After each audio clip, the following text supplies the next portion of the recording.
Part 2 തുടർച്ചയാണ് ഇനി ചൊല്ലാൻ ആഗ്രഹിക്കുന്നത്. വയൽവാരം ഭവനത്തിൽ ആ കുഞ്ഞു മെല്ലെ വളർന്നു. അവന് കളിക്കൂട്ടുകാരായി ആരുമില്ല. കാരണം ആ പ്രദേശത്ത് അന്നത്തെ കാലത്ത് അങ്ങിങ്ങ് മാറിയാണ് ഒറ്റപ്പെട്ട വീടുകൾ. പിന്നുണ്ട് ആ വയലിനക്കരെ കുറച്ച് കുടിലുകൾ. പാവപ്പെട്ട പിന്നോക്ക ജാതിക്കാരായ കുറേ അധ്വാനിക്കുന്ന പട്ടിണി പാവങ്ങൾ. അവിടെ നിറയെ കുട്ടികളുണ്ട്.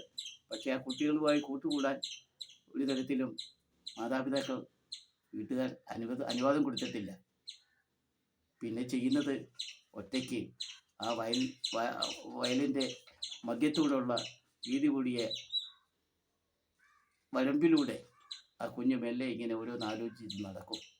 ആ ചെറുപ്രായത്തിൽ ഏകാകിയായിരുന്നെപ്പോഴും ആ ബാലൻ ചുറ്റി നടന്നു വയൽ വരമ്പിൽ.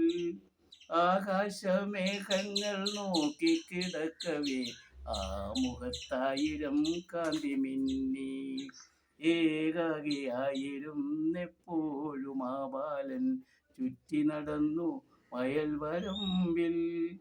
ആകാശമേഘങ്ങൾ നോക്കിക്കിടക്കവേ ആ മുഖത്തായിരം കാന്തി മിന്നി.